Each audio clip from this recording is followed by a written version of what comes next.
Y quiero que vayamos hoy a Génesis 39. Hoy vamos a continuar viendo la historia de José, ¿sí? Es la tercera de las grandes historias, grandes biografías que hay en el libro de Génesis. Habíamos empezado hace algunos domingos con José y vamos a continuar ahí. Hoy vamos a ver la historia de Génesis 39. Así que yo quiero que me acompañen orando una vez más. Sé que recién oramos, pero vamos a pedirle al Señor ahora que nos ayude a recibir su palabra, ¿sí? Señor, con humildad y con mucha esperanza venimos a escuchar tu palabra. Señor, ella tiene el poder, ella trae el poder de tu Espíritu, Señor, para poder obrar en nuestro interior. Por eso tenemos esperanza, Señor.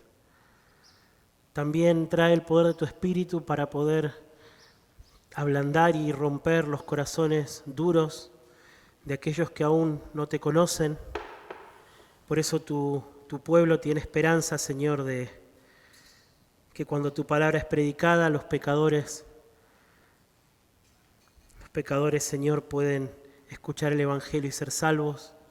Tu iglesia, Señor, puede ser purificada y santificada, animada y fortalecida, Señor.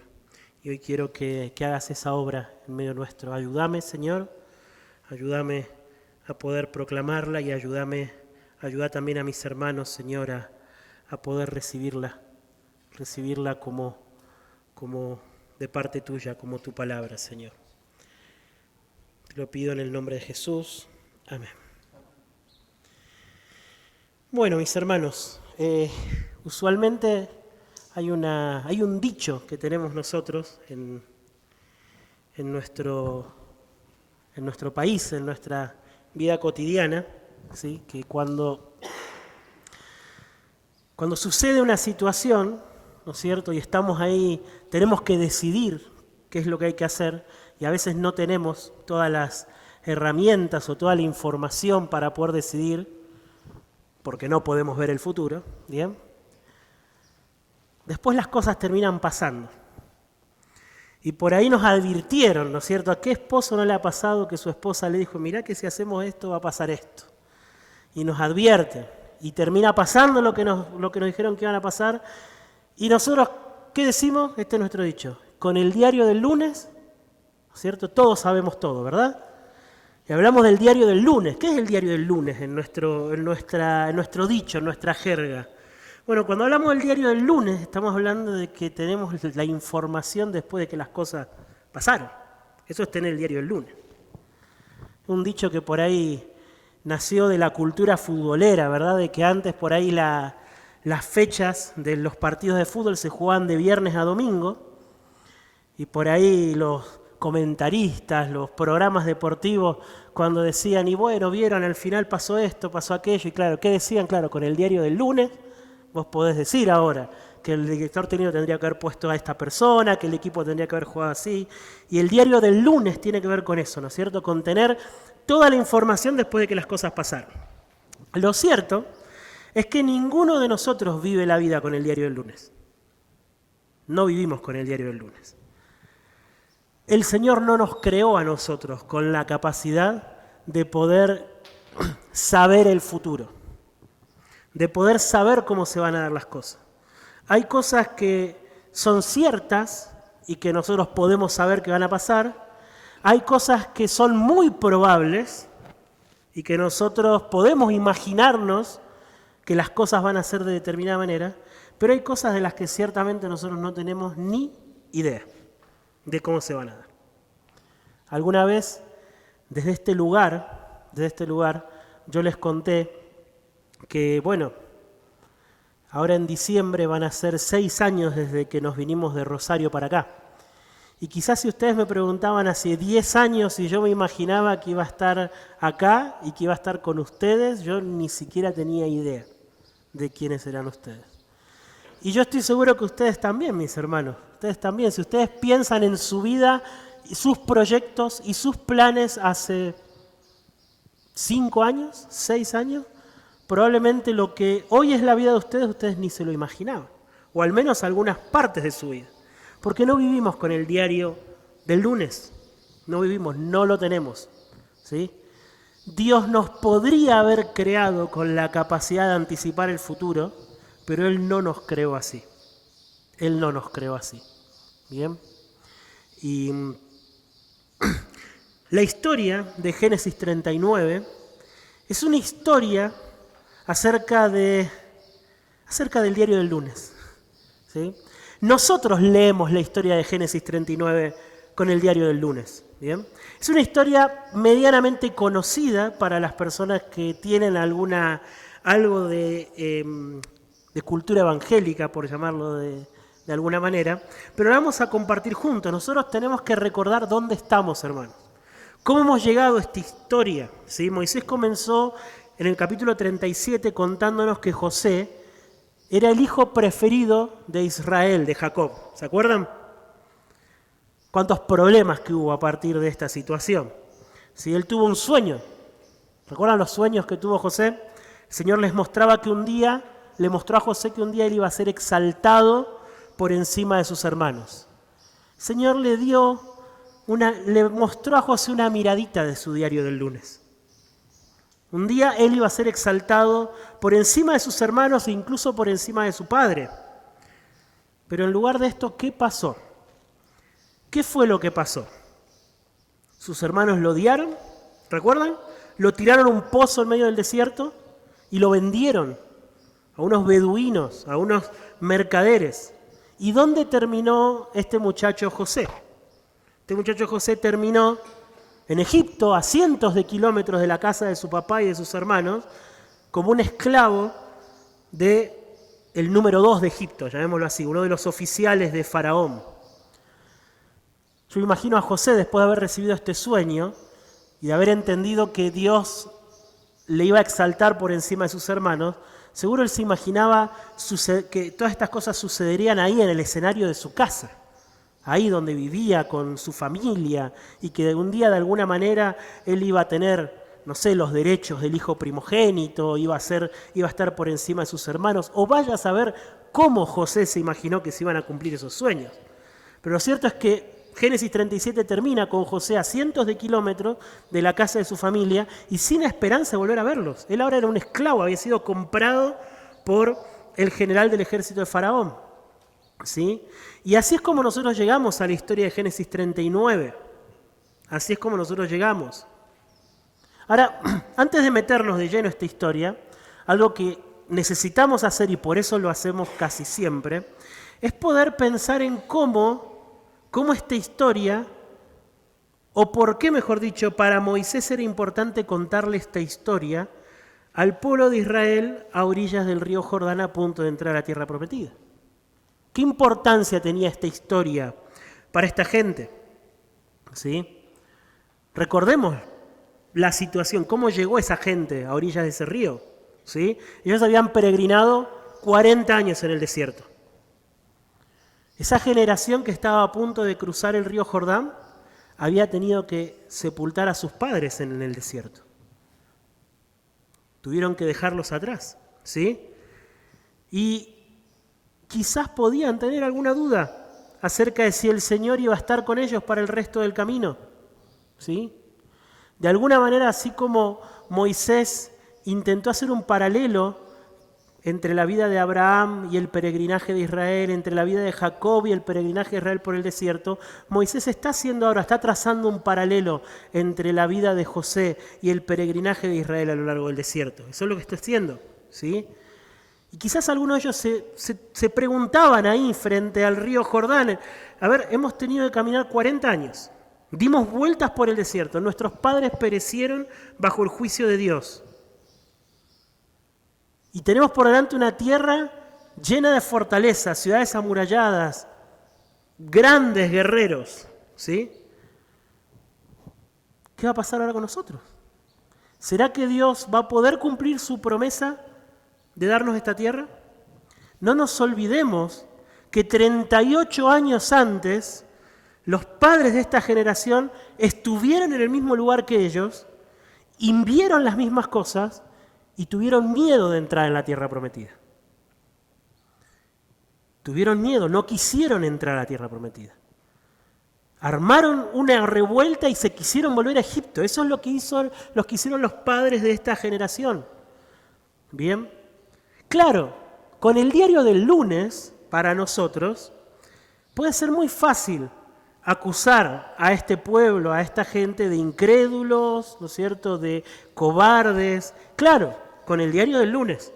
Bien, pero Moisés escribe esta historia para esta generación porque es muy consciente de que esta generación necesita tener ánimo, necesita cobrar fuerzas para poder dar su siguiente paso hacia heredar las promesas de Dios.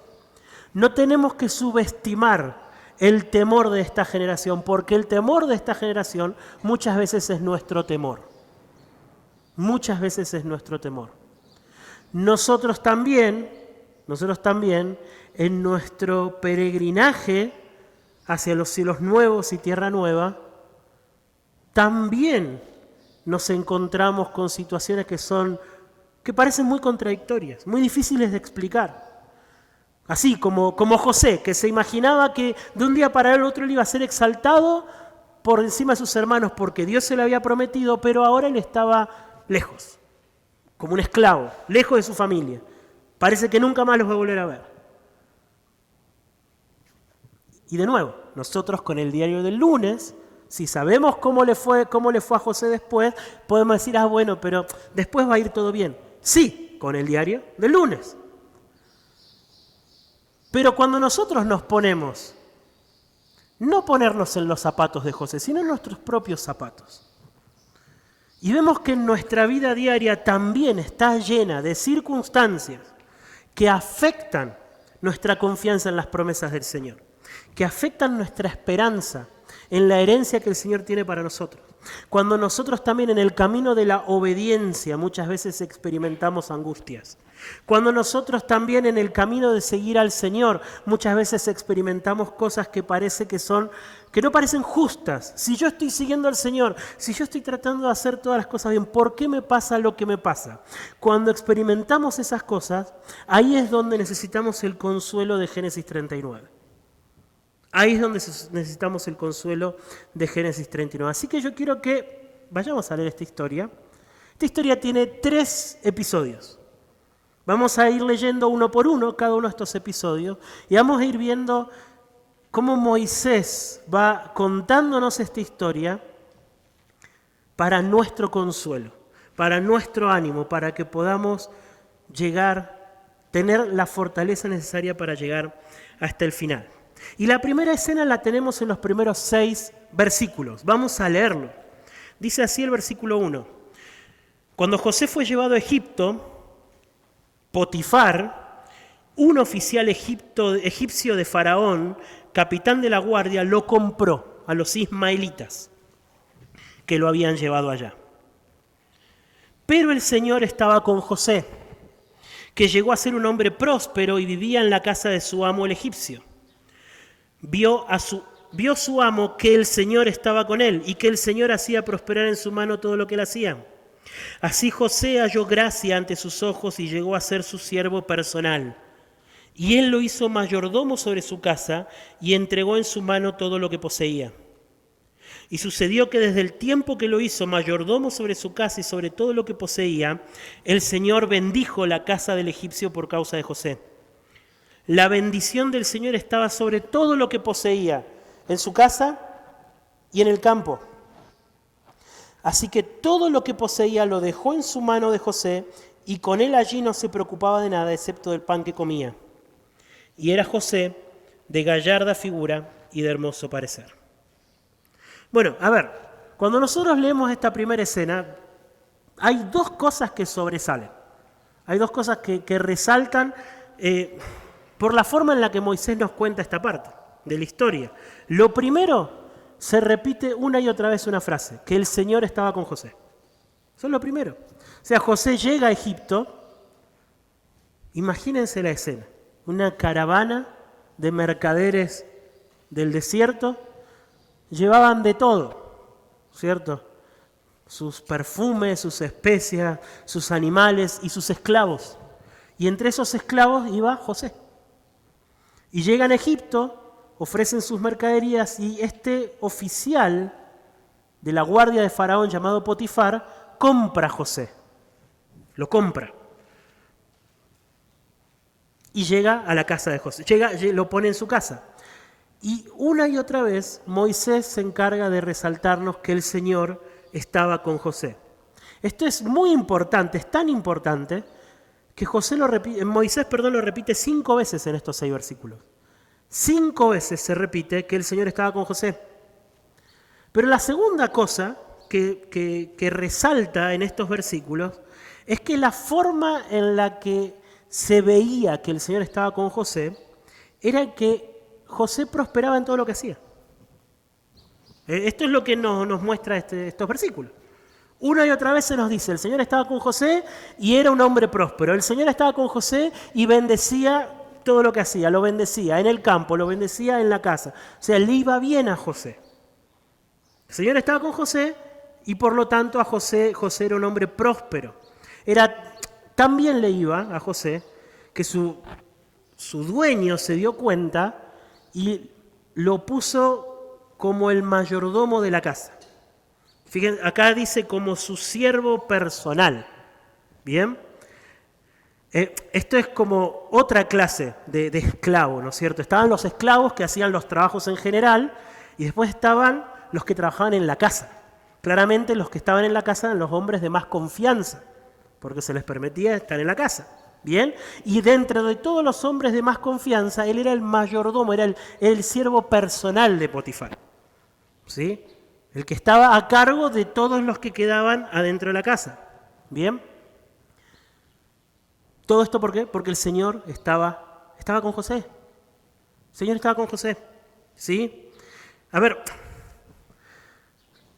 acá hay algo que no tenemos que tener miedo de decir, porque lo dice la Escritura, ¿sí? Y es que la presencia del Señor en la vida de José lo hizo próspero a José. ¿Bien? Ahora, esto es cierto, esto es lo que dice la Escritura, esto no significa que va a ser así con todos. Ni siquiera fue así en la vida de José. Porque no nos olvidemos que José estaba ahí, ¿por qué? Porque había sido odiado y vendido por sus hermanos. ¿Verdad? O sea, la vida de José no era una vida toda de color de rosas. Entonces, en esta primera escena, con lo que nosotros tenemos que quedar es con que el Señor estaba con José y en función de eso el Señor bendecía las cosas que hacía José. ¿Bien? Entonces, en el versículo 7 comienza la segunda escena. ¿Bien? El corazón de esta historia.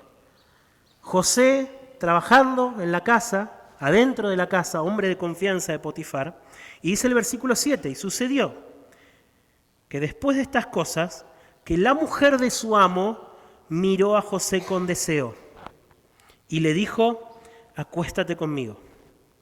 Pero él rehusó y dijo a la mujer de su amo, estando yo aquí, mi amo no se preocupa de nada en la casa y ha puesto en mi mano todo lo que posee. No hay nadie más grande que yo en esta casa y nada me ha rehusado, excepto a usted, pues es su mujer. ¿Cómo entonces podría hacer yo esta gran maldad y pecar contra Dios? Y ella insistía a José día tras día, pero él no accedió a acostarse con ella o a estar con ella. Pero un día que él entró en casa para hacer su trabajo y no había ninguno de los hombres de la casa allí dentro, entonces ella tomó a José de la ropa y le dijo, acuéstate conmigo. Pero él le dejó su ropa en la mano y salió huyendo fuera. Cuando ella vio que él había dejado su ropa en sus manos y había huido fuera, llamó a los hombres de su casa y les dijo, miren, Potifar nos ha traído un hebreo para que se burle de nosotros. Vino a mí para acostarse conmigo, pero yo grité a gran voz. Cuando él oyó que yo alzaba la voz y gritaba, dejó su ropa junto a mí y salió huyendo afuera. Ella dejó junto a sí la ropa de José hasta que su señor vino a casa. Entonces ella le habló con estas palabras: vino a mí el esclavo hebreo que nos trajiste para burlarse de mí. Y cuando levanté la voz y grité, él dejó su ropa junto a mí y huyó afuera. Cuando su señor escuchó las palabras de su mujer, le dijo: esto es lo que tu esclavo... Cuando su mujer escuchó las palabras que su mujer le dijo, esto es lo que tu esclavo me hizo, se encendió su ira. Entonces el amo de José lo tomó y lo echó en la cárcel, en el lugar donde se encerraban los presos del rey, y allí permaneció en la cárcel. ¿Sí? Bueno, esta clase de situaciones es una clase de situaciones que cuando nos tocan vivir circunstancias tan contradictorias como esta, es imposible que no hagan tambalear nuestra fe. ¿A qué me refiero? A ver, probablemente a nosotros nos toque vivir una situación calcada a esta. Pero ¿qué es lo que le pasó a José? José estaba haciendo su trabajo, ¿sí o no? José era bueno en su trabajo, ¿sí o no? ¿Sí? José era un hombre responsable. José era un hombre leal a su amo, ¿o no era leal? ¿Qué le dijo él a la señora esta cuando le andaba coqueteando? Le dijo: mi amo me entregó toda esta casa en mi mano, excepto a usted. ¿Cómo lo voy a traicionar? ¿Cómo voy a hacer un gran mal contra él?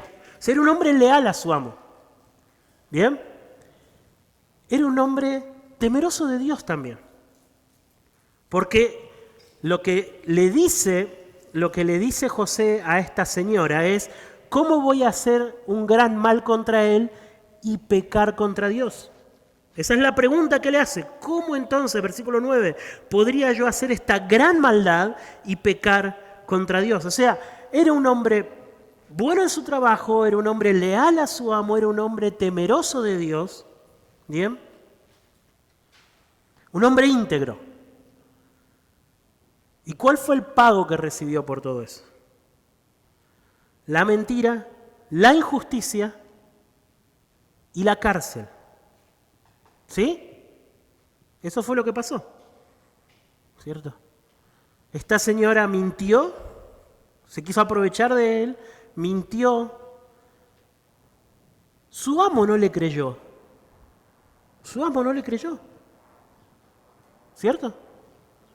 Y terminó en la cárcel. Si nosotros armamos el cuadro y pensamos en las circunstancias a las que podemos estar expuestos nosotros, a pesar de llevar vidas de fidelidad al Señor, ¿sí?, ese tipo de circunstancias muchas veces hacen tambalear nuestra fe. Señor,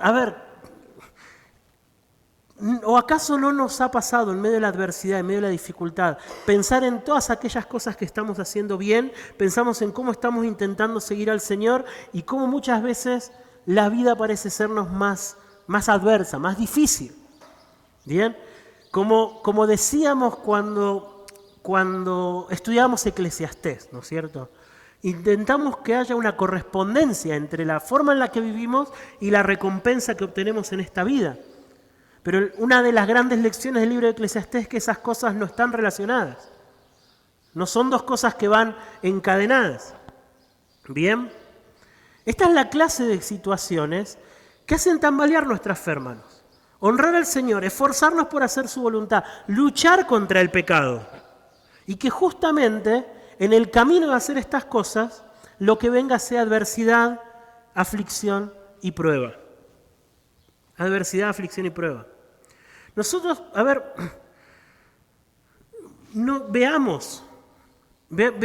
veamos lo que Moisés quiere que veamos de esta historia. Moisés quiere que veamos a un hombre José, ¿sí?, leal a su amo y temeroso del Señor. Esta situación que le tocó vivir a José no fue una situación de una vez. Nos dice acá el pasaje que esta señora, fíjense el versículo 10, ella insistía a José día tras día. día tras día. ¿Sí? La situación de José ahí en la casa de Potifar era una situación muy frágil. Él era un esclavo, mis hermanos. Él era un esclavo. Él no tenía la opción de ir delante de Potifar y decirle, mirá, tu esposa está haciéndome esto. Él no tenía eso, era un esclavo. De hecho, nosotros vemos que en el momento en que esta mujer miente delante de su amo, delante de su esposo, este hombre ni le da la opción a José de defenderse. ¿Qué es lo que hace? Directamente lo echa en la cárcel. Se enoja con él, se llena de ira y lo echa en la cárcel. José no tenía la opción de defenderse. Sin embargo, él era un hombre que estaba manteniendo su integridad. Fíjense esto también, estaba manteniendo su temor de Dios, a pesar de que estaba en un lugar en donde el nombre de Dios no era conocido, en donde no tenía nadie a quien rendirle cuentas acerca de los mandamientos de Dios, ¿bien? Y en donde él si quería podía hacer la vida que quisiera. Él si quería podía olvidarse del Dios de sus padres. Él ni siquiera sabía si un día iba a volver a ver a su familia. ¿Lo ven? Pero él aún así mantenía su temor de ¿cómo voy a pecar? ¿Cómo voy a hacer semejante maldad y pecar contra Dios? Esto hace de alguna manera que entre en crisis la gran idea de la primera escena. ¿Cuál era la gran idea de la primera escena? El Señor está con José. Esa es la gran idea. Una y otra vez, el Señor estaba con José, el Señor estaba con José, el Señor estaba con José, y de repente el Señor está con José, ¿y qué pasa con José? Le pasa todo esto. ¿Sí? Pueden ver lo injusto que se ve, todo lo que está pasando acá. Un hombre diligente, un hombre trabajador, un hombre que cumple con lo que su amo, cuida de las cosas de su amo, que es leal a su amo, que es temeroso de Dios. Y este hombre, ¿cuál es su paga? Es injustamente acusado de algo que no cometió y echado en la cárcel. Entonces acá se levanta la pregunta. Entonces, ¿el Señor está con José o no está con José? Claro, con el diario del lunes es muy fácil decir, bueno, pero nosotros sabemos que el Señor está con José. Claro, quizás conocemos el final de la historia. Quizás nosotros sabemos cómo van a terminar todas las cosas. Pero de nuevo, preguntémonos, hermanos, preguntémonos. ¿Acaso nuestra fe no tambalea? ¿Acaso no dudamos, no somos tentados a olvidarnos del Señor? Cuando circunstancias adversas vienen a nuestra vida, ¿no somos tentados a quejarnos de la justicia de Dios? Señor, no es justo que si yo estoy tratando de seguirte, permitas que me pasen estas cosas. ¿No somos tentados a eso? ¿No viene a nosotros ese pensamiento de ¿será que el Señor realmente está conmigo? Nosotros podemos mirar la historia de José y nosotros tenemos el diario del lunes de José. Y por ahí nos resulta relativamente sencillo ver por qué José fue íntegro. Claro, él fue íntegro. Pero cuando nosotros nos paramos en nuestra historia, en nuestra vida cotidiana, en donde no tenemos nuestro diario del lunes, entonces ahí nos tenemos que preguntar, bueno, ¿qué es lo que sostiene? ¿Qué es lo que sostuvo a José en ese momento? ¿Qué es lo que me puede sostener a mí cuando viene la adversidad? ¿Qué es lo que me puede sostener a mí? Y de hecho, esta historia continúa. Esta historia continúa. Y termina con los últimos 4 versículos, la tercera escena. Y fíjense cómo empieza. Versículo 21. Pero el Señor estaba con José. Le extendió su misericordia y le concedió gracia ante los ojos del jefe de la cárcel. Y el jefe de la cárcel confió en manos de José a todos los presos que estaban en la cárcel. Y de todo lo que allí se hacía, él era el responsable. El jefe de la cárcel no supervisaba nada que estuviera bajo la responsabilidad de José, porque el Señor estaba con él. Y todo lo que él emprendía, el Señor lo hacía prosperar. De nuevo, a Moisés le interesa ¿qué cosa? Martillar un punto. ¿Cuál es ese punto? Que el Señor estaba con José. ¿Bien? Ahora, no perdamos de vista, para nosotros puede distraernos de ver que, bueno, el Señor estaba con José y José prosperaba. Sí, pero ¿dónde estaba José? Estaba en la cárcel. ¿Bien? Miren el camino descendente de José, ¿no es cierto? De tener la túnica de colores en la casa de papá a ser vendido como un esclavo y de ser vendido como un esclavo a ser puesto en la cárcel. ¿Ven? Tenemos que mirar el cuadro completo. Es en ese camino descendente en donde se nos dice que el Señor estaba con José. El Señor estaba con José. Las dos cosas forman el cuadro completo. Sí, el Señor ayudaba a José. Sí, las cosas que José hacía prosperaban porque el Señor estaba con él. Pero el camino no era un camino de rosas.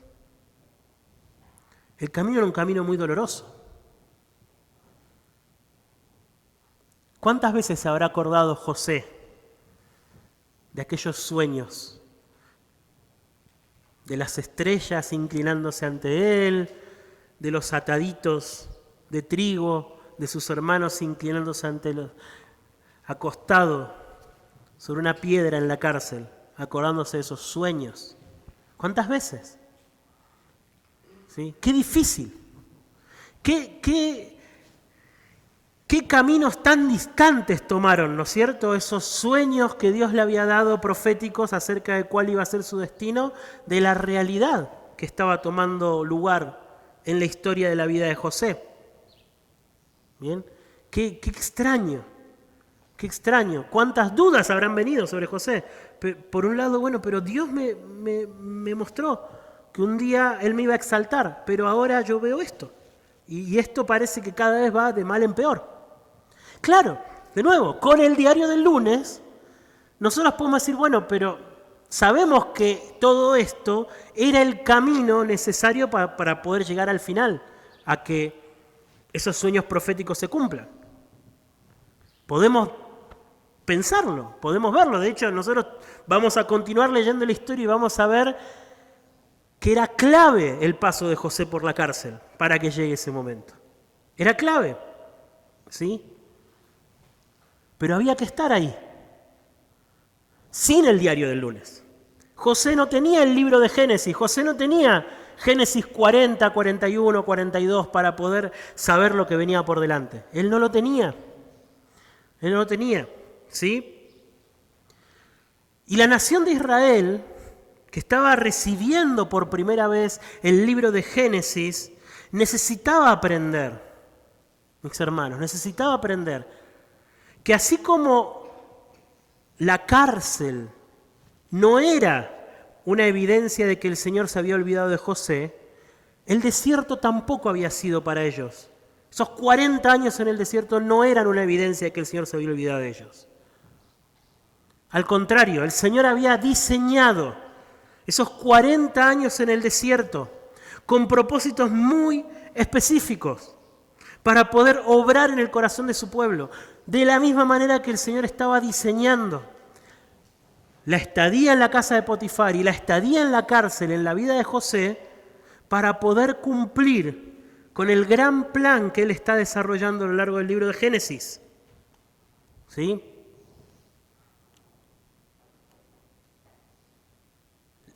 La estadía de José en la cárcel, mis hermanos, es un engranaje dentro del gran plan que Dios está desarrollando en el libro de Génesis. ¿Cuál es ese plan? ¿Cuál es ese plan? El cumplimiento de la promesa que Dios le dio a Adán y Eva en el huerto del Edén. En el huerto del Edén, donde nuestros primeros padres pecaron, donde fuimos sentenciados a muerte bajo el juicio de Dios, el Señor le dio a nuestros primeros padres una promesa, ¿sí? Que un hijo de Eva un día vendría y destruiría a la serpiente. Un día destruiría a la serpiente. Pasaron los años, miles de años, y el Señor llama a Abraham. Y le dice a Abraham, en Uno de tus hijos. Va a ser uno de tus hijos. Esta promesa del Edén va a ser a través de uno de tus hijos.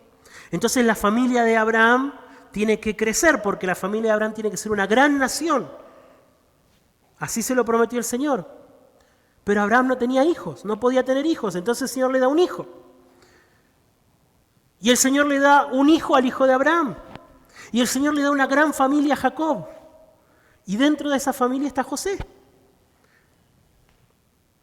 Dentro de esa familia está José. Y el Señor le dice a José que un día él lo va a exaltar entre sus hermanos. ¿Qué tiene que ver la exaltación de José con la promesa de Génesis 3:15? Que la promesa del huerto del Edén se tiene que cumplir por medio de la familia de Abraham. Y la familia de Abraham va a estar en peligro. Va a estar en gran peligro. Viene hambre. Viene una gran hambre sobre la tierra que va a poner en peligro a toda la familia de Abraham. Pero si la familia de Abraham muere, muere la promesa. Entonces alguien tiene que cuidar a la familia de Abraham. Y ese alguien va a ser el exaltado José. Pero ¿cómo llega José a ser exaltado? ¿Cómo llega José a tener autoridad en Egipto para poder administrar los alimentos que hay en Egipto, para poder tener el derecho de llamar a su familia y darle una tierra en Egipto? ¿Cómo llega José a Egipto si José es el hijo mimado de un nómada del desierto en la tierra de Canaán? ¿Cómo llega? Y bueno, sus hermanos lo van a vender y él va a llegar a Egipto como un esclavo. Y como un esclavo va a ir a la cárcel. Y en la cárcel va a conocer a unos oficiales que trabajaban con Faraón. Y ellos van a llevarlo a Faraón. Y así va a llegar José a la corte de Faraón. Y cuando llega a la corte de Faraón, Faraón lo va a poner como su número 2. Ese es el diario del lunes. Ese es el diario del lunes. Y así José, como número 2 de Egipto, va a poder cuidar de su familia. Y la familia de la promesa va a continuar. La familia de la promesa no va a morir de hambre. No va a morir de hambre. Ahora la cuestión ¿cuál es? Es que José, en ese momento en que estaba siendo acusado por la señora y llevado a la cárcel, él no sabía nada de eso. Él no tenía ni idea y no tenía forma de saber cómo todas las piezas se encajaban. No lo sabía. Para José era imposible saber lo que Dios estaba haciendo, al permitir que esta mujer pecara como pecó, que injustamente él fuera enviado a la cárcel, que injustamente él tuviera que padecer lo que padeció en la cárcel. Para José era imposible saber cómo el plan de Dios para salvar de la extinción a la familia de la promesa incluía necesariamente su paso por la cárcel. Era imposible para él saberlo. Era imposible. De hecho, cuando uno se pone a ver la historia, es como que uno dice, bueno, pero Dios lo podría haber hecho de 1000 maneras. Bueno, pero Él eligió hacerlo así. Él eligió hacerlo así.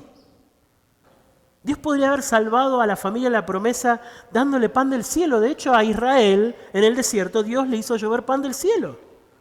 ¿Por qué no lo salvó así? Bueno, Él no lo hizo así. Él no lo hizo así. Él llevó a José a lo largo de todo este camino,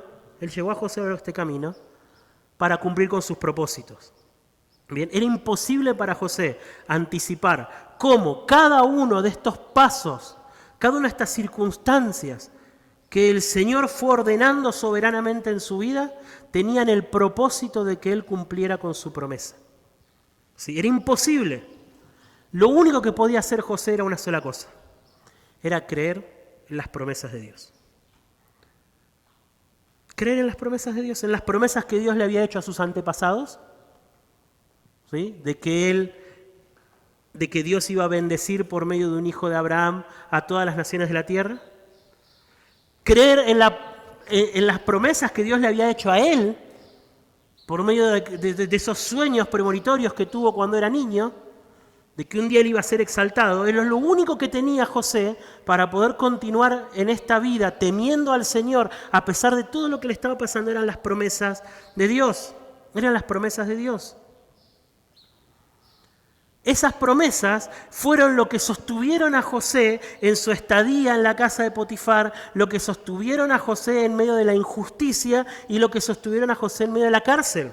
Y Moisés quiere transmitir esto al pueblo de Israel, al borde del Jordán, ¿sí? Para mostrarles que todo lo que les pasó en su vida a lo largo de esos 40 años en el desierto también fueron gobernados por el control soberano de Dios con el fin de que ellos pudieran esperar en las promesas de Dios.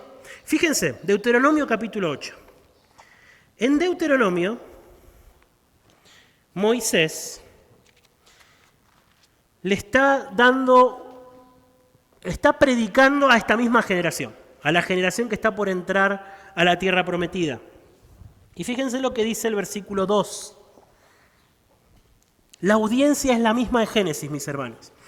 Dice así: te acordarás, le dice Moisés a toda la multitud de israelitas, te acordarás de todo el camino por donde el Señor tu Dios te ha traído por el desierto durante estos 40 años, para humillarte, probándote, a fin de saber lo que había en tu corazón, si guardarías o no sus mandamientos. Él te humilló y te dejó tener hambre, y te alimentó con el maná que tú no conocías, ni tus padres habían conocido, para hacerte entender que el hombre no vive solo de pan, sino que vive de todo lo que procede de la boca del Señor. Tu ropa no se gastó sobre ti, ni se hinchó tu pie durante estos 40 años. Por tanto, debes comprender en tu corazón que el Señor tu Dios te estaba disciplinando, así como un hombre disciplina a su hijo. Y fíjense el versículo 15, mismo capítulo. Él te condujo a través del inmenso y terrible desierto, con sus serpientes abrasadoras y escorpiones, tierra sedienta, donde no había agua. Él sacó para ti agua de la roca de pedernal. En el desierto te alimentó con el maná que tus padres no habían conocido, para humillarte y para probarte y para finalmente hacerte bien. Para finalmente hacerte bien. ¿Por qué, Señor? ¿Cuántas veces Israel se quejó con Moisés y le dijo: nos trajiste acá al desierto para tener hambre? Para tener hambre. En Egipto había ollas gigantes, con verduras, con carne, con pescado, y nosotros acá, hambre y sed. ¿Por qué estamos acá pasando hambre? ¿Por qué 40 años pasando hambre, pasando sed? Acá está la respuesta. ¿Por qué Israel tenía que pasar hambre? Para que el Señor milagrosamente hiciera llover pan y los alimente. Para que el Señor milagrosamente les dé agua de una roca. Para eso el Señor permitió todas las necesidades, toda la escasez, para mostrar su poder, para glorificarse en medio de Israel como el Dios que provee, el Dios que va a cumplir con sus promesas. Y ustedes van a llegar. Y si yo tengo que hacer llover pan del cielo para que ustedes lleguen, yo voy a hacer que ustedes, que por 40 años, todas las mañanas, ustedes tengan su pancito que cayó del cielo ahí. Salgan al amanecer de sus carpas y haya pan ahí. Y cuando ustedes tengan sed, de una roca va a salir agua. Ustedes van a ver con sus ojos mi poder. Van a ver cómo yo voy a cumplir con mis promesas, aunque sea de formas que ustedes nunca se van a imaginar. Ese fue el mensaje. Y al final yo les voy a hacer el bien. Al final yo les voy a hacer el bien. Entonces, mis hermanos, ¿cuál es la gran lección? ¿Cuál es la gran lección de esta historia? ¿Qué significa que el Señor esté con nosotros? ¿Qué significa que el Señor esté con nosotros? Claramente para la historia de José, que el Señor esté con nosotros no significa que todo en nuestras vidas va a salir bien.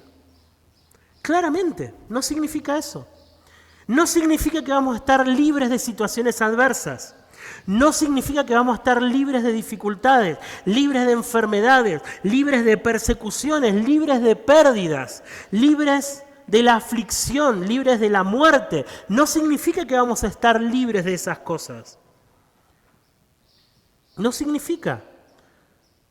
Significa que a lo largo de todo nuestro camino, como fue en el camino descendente de la vida de José, el Señor va a acompañarnos. Eso significa. Significa que Él va a cumplir con sus promesas. Y si algo nosotros podemos saber, si alguna miradita podemos tener nosotros del diario, de nuestro diario del lunes, ¿sí?, es que al final, para los que son de Cristo, para aquellos que han puesto su esperanza en Jesús, ¿sí?, al final, para ellos, todas las cosas van a obrar para bien. ¿Sí? Al final, la boca del Señor va a suplir todas nuestras necesidades. Al final, nuestros corazones van a tener un lugar de descanso. Al final, toda aflicción va a estar diseñada y coordinada por la mano soberana de Dios para al final hacernos el bien. Al final, en nuestro peregrinaje por el camino angosto, mis hermanos, nuestro pie no se va a hinchar y nuestra ropa no se va a avejentar. En términos reales, ¿qué significa esto, mis hermanos? Que vamos a llegar hasta el final. Eso significa. Significa que cada circunstancia va a formar parte de un engranaje misterioso, desconocido hoy para nosotros, inaccesible con nuestra mente, pero va a formar parte de un engranaje cuyo objetivo va a ser que podamos llegar hasta el final. ¿Por qué necesitamos esto, mis hermanos?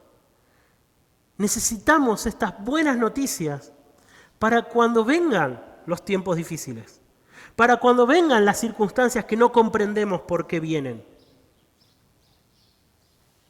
Mis hermanos, circunstancias de este estilo como las que les tocó vivir a José, si es que no han llegado ya a nuestras vidas, vendrán. Vendrán y vendrán. Más de una vez vendrán a nuestra vida situaciones que no vamos a entender por qué han llegado. Más de una vez, en el camino de la obediencia, en el camino de querer seguir al Señor, vamos a sentirnos como en encerronas. ¿Cómo puede ser que haya llegado hasta acá? No saber qué hay delante. No saber cómo seguir. Pero el Señor va a estar con nosotros. El Señor va a estar con nosotros. Sus promesas se van a cumplir. Va a haber un mañana. Vamos a avanzar en el camino angosto. Vamos a llegar. Vamos a llegar. Las promesas del Señor se van a cumplir. Las promesas del Señor se van a cumplir. Mis hermanos, cuando venga la aflicción, no desconfiemos del Señor. Cuando venga la injusticia, mantengámonos fieles al Señor. Miremos a José e imitemos su fidelidad y su obediencia por causa de su esperanza en que Dios iba a cumplir sus promesas. Porque cuando venga la injusticia, podremos tener en José un gran ejemplo para imitar. Y seguir temiendo al Señor y no querer pecar contra Él. Honrarle, obedecerle y hacer su voluntad. Que el dolor y la persecución por causa del Evangelio, mis hermanos, no nos lleve a frustrarnos de seguir al Salvador. Y que podamos atravesar este camino viendo el amor de Dios por nosotros, ¿sí?, no a través de las aflicciones que nos tocan vivir, sino a través de la cruz de Jesús. Ahí se ve el amor de Dios por nosotros. ¿Sí? Ahí fue donde el buen pastor puso su vida por sus ovejas.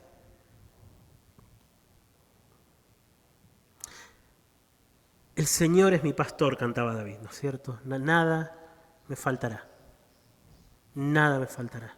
Él me va a hacer pasar por lugares delicados, Él me va a hacer descansar, ¿cierto?, en pastos verdes.